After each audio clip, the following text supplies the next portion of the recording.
Hello, everyone, and welcome to Sound Off with System One.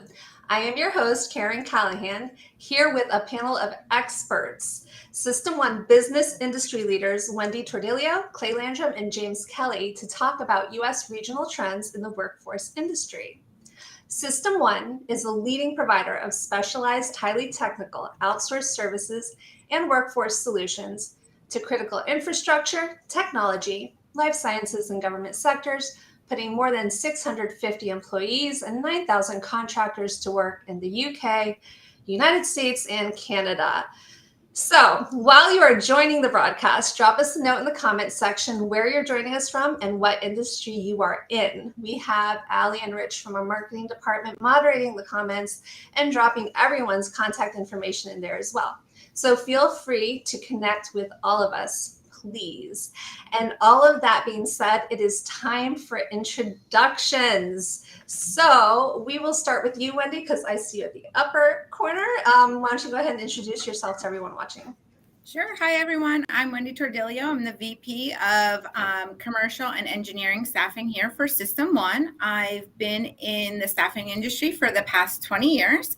I've been with System One since 2011, and I am also the co-president of the New Jersey Staffing Alliance here in New Jersey. Amazing. Love it. Okay, Clay, your turn. Well, that's hard to follow, but great to see everyone. My name is Clay Landrum. I'm as well a vice president within System One. My background is staffing for many different verticals, but here with System One, I handle really everything from engineering, finance, accounting, and technology. I've got about 16 years in the industry, and my specific region is the southern region. So excited to be here and talk to everyone. Awesome. James, you're up. All right. James Kelly. I currently sit in our Tulsa, Oklahoma office and oversee that group as well as some business in the Midwest. I bring about 18 years of experience in staffing on the technical side, engineering, same as Clay, engineering vertical and energy, IT, and accounting and finance. So again, excited to be here and chat. I am so excited to have all of you here because this is the first time we've done something like this where we've had a panel of experts on the industry side to learn about trends for System One. So I'm loving it, and thank you. And as the audience has already heard, we have decades of experience behind us with these wonderful panel of experts here. So I am going to start. I'm going to put Wendy on the chopping block. Start with you. How is the business environment in your region? We're going to call you the Northeast region today. So how's the business environment look for you? So right now, the business environment seems fairly, solid in terms of companies hiring, having the budget to hire in various areas, especially production, manufacturing, engineering, the administrative sector. However, though, we are seeing a turnaround time for decision makers to really get the process going quicker. They're moving a little slower, which makes it a little difficult and challenging for our team to keep that forward momentum going. So, as of right now, though, we're still seeing solid growth, moving into 2023. Excellent. How about you, Clay? Yeah, so very similar. It's for the South. We're seeing a lot of good things coming out right now. We ended the year at a really good pace. Clients were really active, and the overall environment, hiring environment, is really strong. Here in the southern region, we have just a wide spread of industries, anything from agriculture, transportation, oil and gas, marine, construction. It's just a large and very diverse group of businesses and companies. So that really helps bring a lot of different hiring and different growth to the marketplace. Overall, I would say optimism is pretty high about what's coming in 2023, and the clients are just waiting to get good candidates and see what the market's going to continue to do. So overall, very positive and excited about the trends. Excellent. Okay, so what we're deeming Midwest is going to be James Kelly next. Yeah, I mean, I echo what they're saying. We're not seeing a big slowdown in positions available and the hard to find candidate skill sets. Clay mentioned a little bit on the construction, the civil and structural side are still a very big need for companies. I think to Wendy's point, things sometimes get off to a little bit of a slow start at the beginning of the year when people are trying to wrap their budgets and all that good stuff. So we are seeing a little bit of a delay on some of the company side on bringing in that talent. And that's something we're working with our clients on how to to get better and faster at finding those candidates. So I think that's something. I had a meeting today actually where the HR team internally was struggling with that, and they were asking us, how do you get through to the managers, and how do you get them to look at the candidates quickly? And it's something we all struggle with. But I think that the companies that are going to win the talent are they going to be the ones that are going to be moving fast as we approach mid Q1 and then into Q2 and Q3. And actually, James, that was a great segue into my next question. So I'll roll this over to Wendy. In conversations with your clients, what are you hearing regarding talent needs? Right. So we ended 2022 where everybody was, their budget was already spent, and they knew what they had coming up for 2023. So we've seen a lot of clients really hiring our talent at the end of 2022 to start the year off fresh. So for 2023, we're still seeing that. They still have a big need in the production, the manufacturing, accounting, engineering. We've been seeing, strong business coming through. They have a brand new budget that they're, looking to go ahead, kick off, start seeing that. But we're also seeing some projects that got kind of put on hold because we're still having some supply chain issues out there, which is, a little challenging for some clients right now. And clients are continuing to look for these top talent individuals. And to really what James was saying, how do we get that to move quicker, and that's, building those relationships with your clients and explaining to them that this top talent, they're going to go really quick. So we really need to stay on top and educate our clients as well, along with those hiring managers that James was talking about. Mm-hmm. Hey, Wendy, are you seeing, I noticed that with some of our clients, especially on the exploration production side, the whole inflation thing is kind of a little bit of a scary thing for some of those businesses that make those long-term decisions based on, their borrowing. And so have you seen that effect at all? Because we're seeing a little bit of a holdup, I think, with companies that are kind of waiting on what the Fed's going to do. We have, we've seen some projects that we were anticipating to come in Q4, which didn't, when they're now pushing it to Q2, Q3 of this year, because they don't really want to overspend on those supplies that it's going to really push their margin of their business up to, the industry out there of, the individual. So we are seeing that as a big factor, but I think a lot of the time that the clients they're hiring people pretty quickly, not waiting on the temp to conversion side. Once they hit their conversion, and they're taking them pretty quickly because they are seeing those talents and saying, we don't want to lose these people because we do know there's so much business out there and these candidates are moving, fairly quickly within the market from job to job. We just got a question, I think all of you saw, about the market outlook for data scientists and cybersecurity. So can anybody speak to that? Yeah, I can speak directly to that. We have a really solid IT group here in Tulsa that also expands outside of this market. I think that question was from Stephen. Stephen, I'm glad you joined us today. Thank you. Data science continues to be a big trend with a lot of different businesses. They're starting to realize that they're gathering all this data, and then what can we do with it to make real-time business decisions? So that sector is very hot, specifically on the cyber side. I think you see a lot of positions across different verticals in that cybersecurity space. So I would say the risk and compliance side is pretty big right now.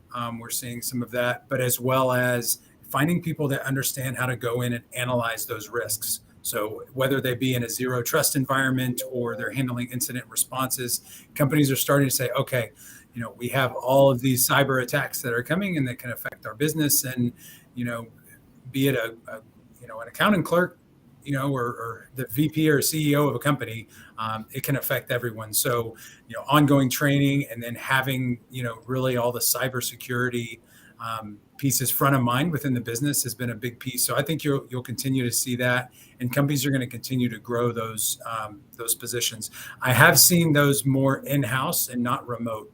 So that's me personally, where we come into a little bit of a problem is I've got a lot of cybersecurity folks that want to work remote, and the business is wanting them to be in the office. So you might be flexible in that if you're out there looking. Tying into that, just to piggyback on James, I met 3 days ago, with one of our clients we've worked with for a ton in the cybersecurity space. And they're an international company. A huge piece of their 2023 goal and budget is cybersecurity. They said in their 10 years of really having a cybersecurity team, it's the largest budget they've ever had by 3 times. So they're definitely investing. As James mentioned, you've got all this data. What do you do with it? And then you figure that out, you've got to protect it. So that's definitely, Stephen, going to be an area that's continued to definitely be aggressive on hiring. But the three of us were talking yesterday prior to this, and I wanted to throw this extra question out, and I'll start with Wendy because I believe Wendy kind of mentioned this. Are you seeing more contract or direct hire requests from clients? So last year, 2022 was a big year for direct hire. I think because the talent pool was so tight and clients knew that people were leaving so quickly for other jobs that might be offering remote and hybrid work versus, coming back into the office after the pandemic. And that's a big transition that we're all trying to, to gather here of placing candidates, because we're seeing that a lot more now from candidates. They're looking for more remote work, hybrid work than coming back into an office full time. So direct hire was really big. We're starting off 2023 in Q1, we're seeing a lot more contract to hire positions come in. That may change, as we hit Q2, Q3. It really depends on where they go with their budget and what type of projects come in, especially in the industries that I handle. It's very project driven. So, if they get a large, new client and a new account, they might be looking to increase their permanent headcount versus then just doing, solely basic project work. Yeah, for sure. Right? James? Yeah, no, I think that's the exact response I would give. But one of the advantages of working with a company like System One is we can keep the cost variable for a lot of clients. And anyone that's put together a budget understands that you're really guessing for a handful of months out what's about to happen. You're forecasting something that you don't have a crystal ball for. So what we tend to see in our region for the first usually quarter of hiring is typically contract to hire contract work, just so companies can really assess what it is they actually need. Everything is still brand new. We're about 20 days into the year thus far, but the companies really need to see how their clients are doing, what's happening with the industry leaders, and what's happening with the folks they've got projects working on. So it's a lot of contract to hire focus right now. But as we always say, people are good. People are going to get good jobs, and it doesn't matter if it's contract hire, direct hire. The company is going to be open to looking at good talent whenever they get a chance to. So I think we'll continue to see more of a trend to contract to hire in the first quarter or two, and then as we usually see, transition that into direct hire throughout the end of the year. Mm-hmm. And Clay, one of the things that the three of us talked about even yesterday was building those relationships with our clients regarding the candidates, because I know I've been working with all of our recruiters, and as we're interviewing with these candidates, really understanding what their goal is, where do they see themselves in their next position? Are they looking to stay long-term in, their next role, or, is this just a bridge or a stepping stone for them to get that next experience? And with building those strong relationships, with us having and knowing our clients, being able to say to our clients, listen, this person's going to fit culturally in your work environment. They might not have 100% of the skill set that you're looking for, but they might have 50 to 75% of that skill set. And really, that's what System One does very well, is, having those relationships with our clients to be able to say, we see this person lasting long-term in your company. Give them the opportunity to get their foot in there, and then train them on that 25 or 50% of that responsibility that they don't really have right now. We just got a question from Tracy. She wanted to know if any of you guys had any advice for recent college grads. I can probably answer that one pretty quickly, and y'all can tag team, because I just had this conversation this morning with a recent grad that asked a very similar question. So we get a lot of recent grads. We're getting people while still in college, while just getting out, and then entering the workforce. And the advice that I would give is be open to looking at different paths to get you to where you want to go. A lot of times we have this idea, and I've had it, I'm sure all of us have. You get out of college and it's like, I'm going to be blank. And whatever blank is, it seems like the immediate path is just to become that position. But there are so many different avenues and pathways that you can take to get you to where you want to go. And sometimes they don't seem like they make sense or to be an ideal path. But a lot of times you see the people that continue to grow through companies and advance, they're more utility players that have had a bit of diversity in their skill set to get them where they're going. So I would say for someone new, set a couple of goals of what you're looking to do and how you want to get there, and be open to hearing some suggestions. And that could be across the board, from anything from compensation. It's never fun to be told, oh, I don't know that I can get you that. But that's sometimes the reality of what it takes. Or location. Maybe it's something you need to move regions or locations for. Or maybe it's a company that you really had this Fortune 10 company you wanted to work for, but it's a small cap company that can get you where you want to go to then make the next move. So I would say, to summarize that, be open to suggestions, ideas, and think outside the box sometimes on, I didn't think this was going to be my path, but let me look at it and see how it can get you to where you're going. Yeah. And I think you just have to be open to talk with everyone. And when I mean talk, I'll pick on the generations a little bit, but you don't text. The phone still works, so you got to make calls. But don't be afraid to get out and meet with people. And even like Clay said, if it's not an ideal job or an ideal company, go meet with them anyway, because that's going to give you interview skills. You can, and recruiters can help give you some questions and some guidance on that. So I think those would be the suggestions I have. And then back to Wendy's point about knowing your clients, I think that's one area that we really do specialize in, as far as getting to know not only just our clients, but our candidates as well, and understanding the culture. And that could even be for new grads too.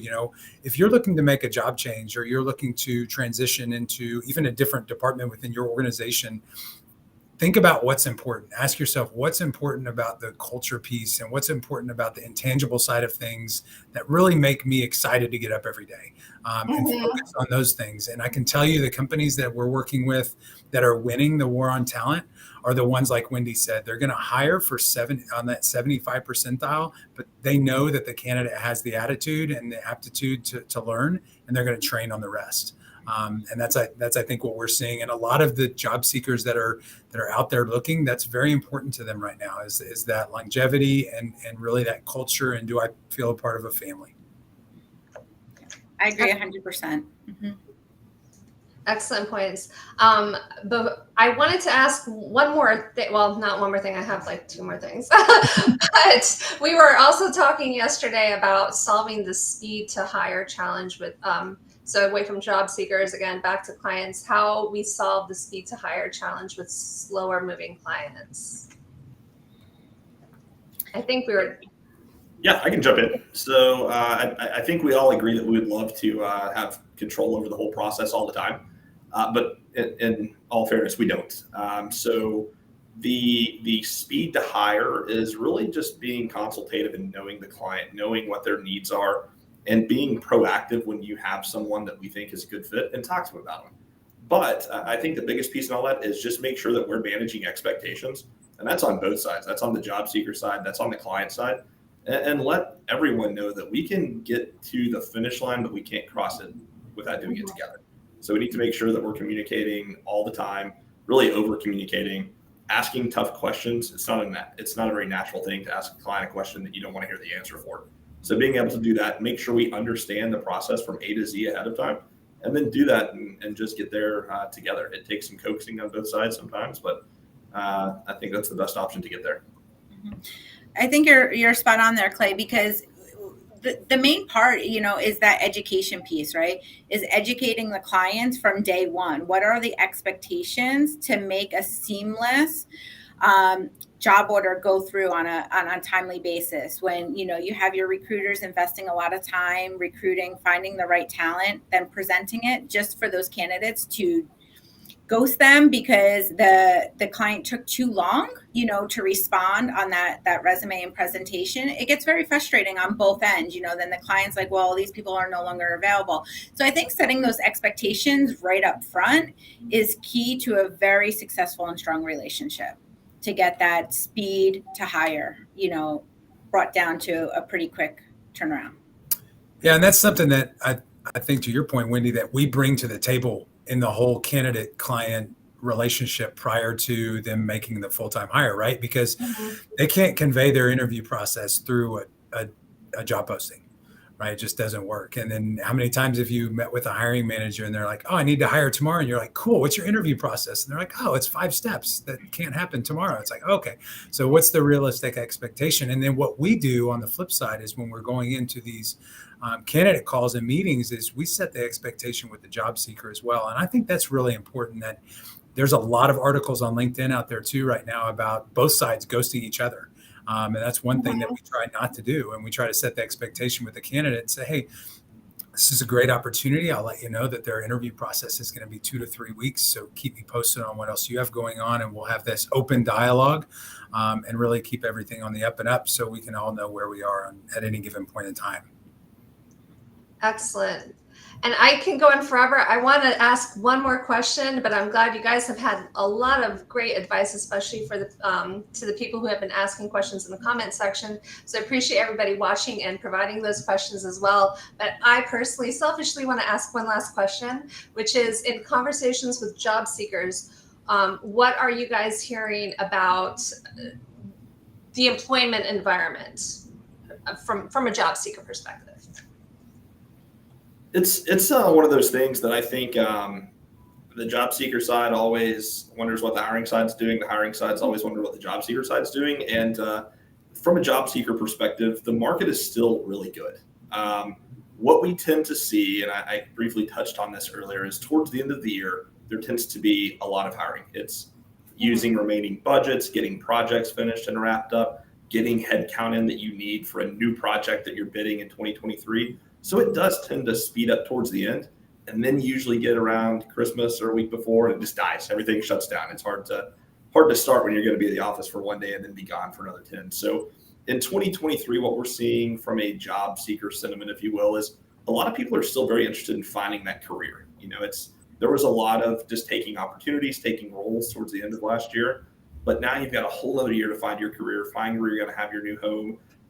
As we kind of mentioned yesterday, the passive candidate, the person that isn't really out on the market, isn't really applying for jobs all the time, are the ones that really start to get a lot of interest in new opportunities this year. So with promotions and new opportunities and companies doing new things and new projects coming around, it's important to learn exactly what they're looking for. And I know James and Wendy both touched on this, but it's not just do you check all the boxes on a resume. There's a lot of things that go along with a person looking for a job. It could be commute, it could be new opportunities, it could be cool technology they get to play with. It's all sorts of stuff. So there's a lot of that thought process going on right now. As it's a new year, it's a new me. What can I do to better my environment or to better my compensation? So the job seekers have a reason to be excited. There's still a lot of new exciting things happening, and I think it's going to be another great year for that.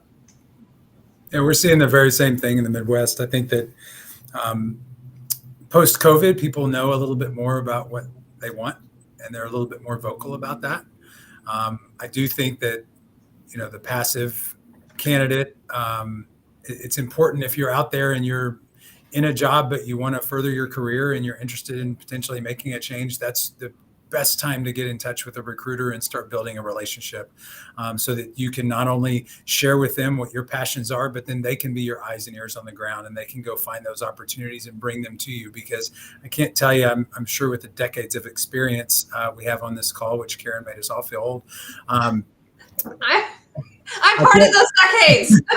I can't tell you how many times we've worked with companies and there hasn't been an open position, but we were able to connect them with a good person that matched the culture, and it was a win-win, and they've been there for years. So definitely encourage any job seeker, whether you're passive or active, get in touch with those recruiters and really get an understanding of what they look for and build that relationship.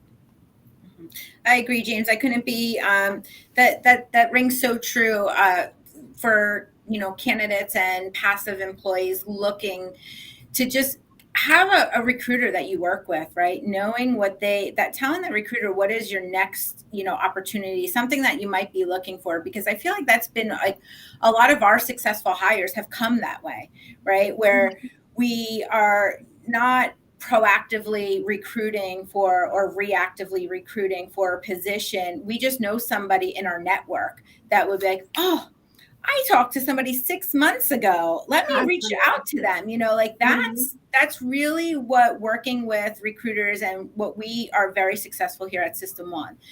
That's what we take pride in is, those types of relationships, not only doing your reactive recruiting for current open jobs.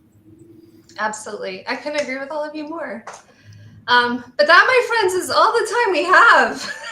And I'm so excited. This is a great conversation. I can't tell the three of you how much I appreciate you guys for joining our call today. So thank all three of you very, very much. Thank you. Yeah, thanks, Karen. I hope you guys come back. This was wonderful. And it was a wealth of information. So again, that wraps up today's broadcast, everyone. In the meantime, as a reminder to anybody following us, please, watching us, follow us on LinkedIn and YouTube. All of our episodes of Sound Off with System One can be found on our YouTube channel, along with videos that contain more expert career and job tips, hiring manager, best practices, leadership insights, and more. So please, again, join us next week. My co-host, Ali Moen, will be discussing with her expert panel for job seekers how to deal with anxiety before job interview. Anxiety is something that affects a lot of people, most of us. So go ahead, join her. That is 2 p.m. Eastern time on LinkedIn and YouTube next Thursday. So see you then.